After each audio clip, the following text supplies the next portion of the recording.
Ramadan, Vishu, Easter ആഘോഷങ്ങളെ വരവേൽക്കാൻ Emmanuel Silks ഷോറൂമുകളിൽ അവതരിപ്പിക്കുന്നു Harmony Fiesta big sale. Emmanuel Silks, M Space shopping centre, Mele Pattambi.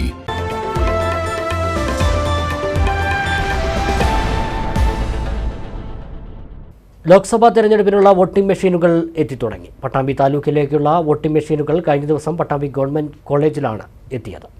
Pattambi താലൂക്കിൽ ഉൾപ്പെടുന്ന പട്ടാമ്പി, തൃത്താല മണ്ഡലങ്ങളിലേക്കുള്ള വോട്ടിംഗ് മെഷീനുകളാണ് പട്ടാമ്പി ഗവൺമെന്റ് കോളേജിൽ എത്തിയിരിക്കുന്നത്. പട്ടാമ്പി മണ്ഡലത്തിലേക്ക് 196 മെഷീനും തൃത്താല മണ്ഡലത്തിലേക്ക് 201 മെഷീനുമാണ് എത്തിയിട്ടുള്ളത്. ഇരു മണ്ഡലങ്ങളിലെയും അസിസ്റ്റന്റ് റിട്ടേണിംഗ് ഓഫീസർമാരുടെ സാന്നിധ്യത്തിലാണ് മെഷീനുകൾ ഏറ്റുവാങ്ങിയത്.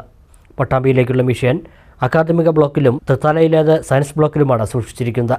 പട്ടാമ്പി മണ്ഡലത്തിൽ 162 ബൂത്തുകളും തൃത്താലയിൽ 157 ബൂത്തുകളുമാണ് ഉള്ളത്. തൃത്താല മണ്ഡലം assistant returning officer Usha, deputy collector KS Sajeen, Pattambi deputy തഹസിൽദാർമാരായ സെയ്ദ് മുഹമ്മദ് തുടങ്ങിയ ഉദ്യോഗസ്ഥരും കോളേജിലെത്തിയിരുന്നു.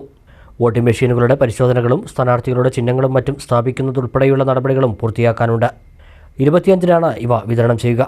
2024 ലോക്സഭാ ഇലക്ഷന്റെ ഭാഗമായിട്ട് വോട്ടിംഗ് മെഷീനുകളുടെ അതുപോലെ തന്നെ വിവിപാറ്റിൻ്റെയും കോഴിക്കോട് പവർ ഹൗസിൽ നിന്നും പട്ടാമ്പിയിലേക്കുള്ള വോട്ടിംഗ് മെഷീനുകളുടെ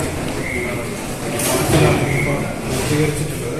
അത് എല്ലാവിധ സെക്യൂരിറ്റിയും അറേഞ്ച് ചെയ്തിട്ട് അതുപോലെ തന്നെ ബന്ധപ്പെട്ട രാഷ്ട്രീയ പ്രതിനിധികളുടെ സാന്നിധ്യത്തിലാണ് ഇത്തരത്തിലുള്ള സജ്ജീകരണങ്ങളെല്ലാം നമ്മൾ ചെയ്തിരിക്കുന്നത്.